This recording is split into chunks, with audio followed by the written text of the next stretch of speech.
Love marriage भाग 2 propose. लायब्ररीतून घरी आल्यावर आभाच्या डोक्यात फक्त आरवचेच विचार चक्रावून सोडत होते. आरवने ज्या सोप्या पद्धतीने तिला अवघड प्रोजेक्ट समजावून सांगितला होता ते पाहून ती मनातून भारावून गेली होती. तिने बॅगेतून आरवने दिलेल्या नोट्स आणि लॅपटॉप बाहेर काढला. आरवने मला पहिले 3 चॅप्टर पूर्ण करायला सांगितले आहेत. मला हे कोणत्याही परिस्थितीत वेळेत पूर्ण करावेच लागेल. तिने स्वतःचीच एक निश्चय केला.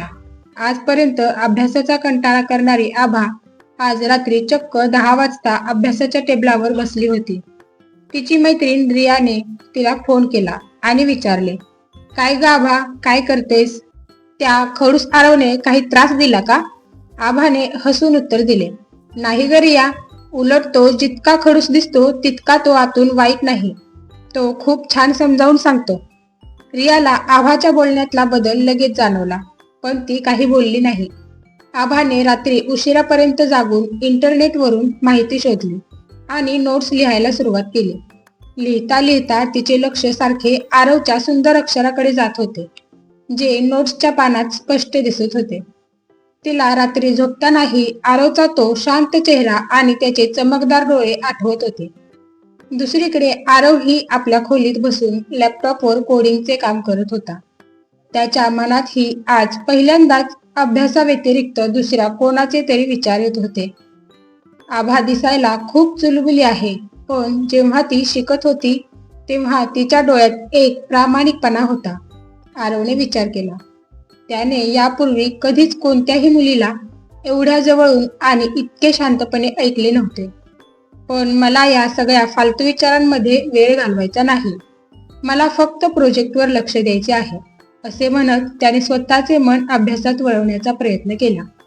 तरीही न कळत त्याच्या चेहऱ्यावर एक छोटेसे हसू आले होते, जे त्याने स्वतःपासूनही लपवले. त्याने ठरवले की उद्या जर आभाने काम पूर्ण केले नाही तर तो तिला पुन्हा खडसावून सांगणार. रात्रीचे 12 वाजले होते आणि दोघांच्याही खोलीतील दिवे अजून चालू होते, कारण दोघांच्या मनातील विचारांचे चक्र सुरू होते.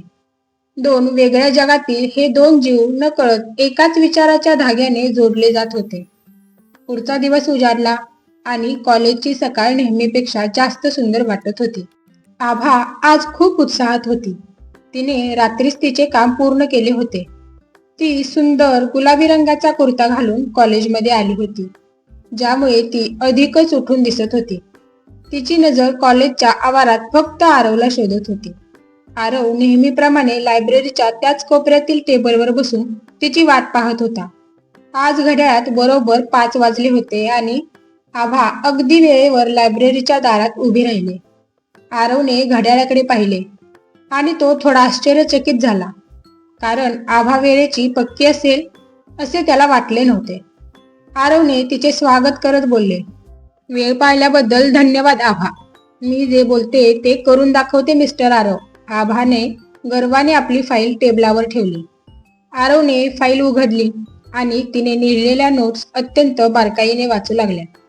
आभाचे हृदय जोरजोरात धडधडू लागले, जणू ती कॉलेजचा सर्वात मोठा रिझल्ट पाहत होती. आरव नोट्स वाचत असताना त्याच्या चेहऱ्यावरील भाव हळूहळू बदलत गेले. तिने माहिती तर छान गोळा केली होती, पण लिखाणात काही व्याकरणाच्या आणि तांत्रिक चुका होत्या. माहिती चांगली आहे, पण हे सादरीकरण कॉलेजच्या प्रोजेक्टला शोभणारे नाही, आरवने फाईल बंद करत सांगितले. आभाचा चेहरा एका क्षणात खाली पडला. तिला वाटले होते की आरव तिचे कौतुक करेल. मी रात्री 2 वाजेपर्यंत जागून हे लिहिले आहे आणि तुला यात फक्त चुकाच दिसल्या? आभा नाराज होऊन म्हणाली. तिचा उदास चेहरा पाहून आरवचे मन थोडे वितळले. त्याला तिला दुखवायचे नव्हते. मी असे नाही म्हणत की हे वाईट आहे, फक्त यात थोडे बदल हवे आहेत, असे आरव मऊ आवाजात म्हणाला. बघा, मी तुम्हाला मदत करतो. आपण दोघे मिळून हे दुरुस्त करूया, त्याने पुढे सुचवले. आरवचा हा मऊ आणि समजूतदारपणा पाहून आभाचा राग कुठल्या कुठे पळून गेला. दोघेही एकमेकांच्या जवळ बसले आणि लॅपटॉपवर चुका दुरुस्त करू लागले. काम करत असताना अनेकदा दोघांचे हात एकमेकांना स्पर्श करत होते, ज्यामुळे दोघांच्याही मनात एक वेगळीच वीज चमकत होती. लायब्ररीमधील तो कोपरा आता त्यांच्या रोजच्या भेटीचे ठिकाण बनला होता. पुढचे काही दिवस असेच गेले. प्रोजेक्टचे काम खूप वेगाने पुढे सरकत होते. या रोजच्या भेटींमुळे त्यांच्यातील सुरुवातीचा तो कडवटपणा आणि राग पूर्णपणे नाहीसा झाला होता. आता आभा आरवला मिस्टर खडूस न म्हणता आरव म्हणू लागली होती आणि आरव ही तिला आभा म्हणून हाक मारताना पूर्वीपेक्षा खूपच सहज झाला होता. एके दिवशी काम संपवून बाहेर पडताना अचानक ढग दाटून आले आणि जोरात पाऊस सुरू झाला. कॉलेजचा मुख्य दरवाजा ओलांडून बाहेर जाणे शक्य नव्हते, म्हणून दोघेही कॉलेजच्या पार्किंगच्या शेडखाली उभे राहिले. थंड वारा सुटला होता आणि पावसाचे तुषार आभाच्या चेहऱ्यावर उडत होते. आभाने आपले दोन्ही हात पसरवले आणि ती पावसाचा आनंद घेऊ लागली, जणू ती लहान मूल झाली होती. आरव फक्त बाजूला उभा राहून तिच्या या अल्लड आणि निरागस रूपाकडे एकटक पाहत राहिला. तुला पाऊस आवडत नाही का आरव? आभाने आपले ओले केस मागे सारत विचारले. मला पाऊस आवडतो, पण फक्त शांतपणे पाहायला, आरवने तिच्या डोळ्यात पाहत उत्तर दिले. त्या क्षणी दोघांच्या नजरा एकमेकांमध्ये इतक्या गुंतल्या की आजूबाजूचा पावसाचा मोठा आवाजही त्यांना ऐकू येत नव्हता. त्या पावसाळी संध्याकाळने दोघांच्या मनात मैत्रीची एक सुंदर नवीन पहाट आणली होती. आता ते फक्त प्रोजेक्ट पुरते मर्यादित राहिले नव्हते, तर कॉलेजच्या सुट्टीतही एकमेकांसोबत वेळ घालवू लागले होते. आभा आरवला कॉलेजमधील इतर मुलांशी कसे बोलायचे आणि थोडे मजेत कसे जगायचे हे शिकवत होती, आणि आरव आभाला तिच्या अभ्यासात आणि आयुष्यातील महत्त्वाच्या निर्णयांमध्ये मार्गदर्शन करत होता. कॉलेजमधील बाकीच्या विद्यार्थ्यांनाही आता समजले होते की आरव आणि आभा आता फक्त वर्गमित्र राहिले नाहीत. रियाने एक दिवस आभालाच विचारले, आभा खरं सांग, तू आरवच्या प्रेमात पडली आहेस का? हा प्रश्न ऐकून आभाचा चेहरा लाजेने लाल झाला आणि तिने तिथून पळ काढला. आरवच्या मित्रांनीही त्याला चिडवायला सुरुवात केली होती, पण आरव फक्त शांतपणे हसून दुर्लक्ष करायचा.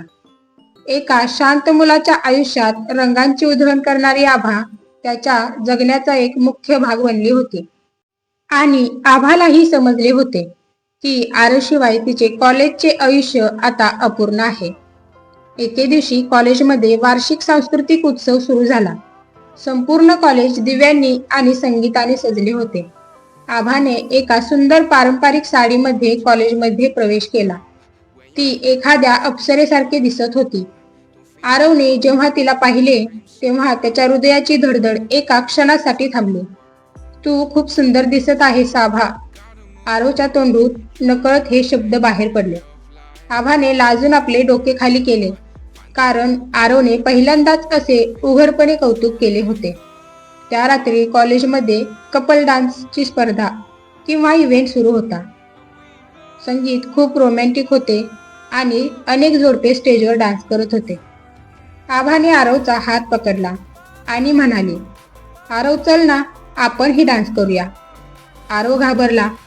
आभा, मला डान्स येत नाही, मी स्टेजवर कधीच गेलो नाही.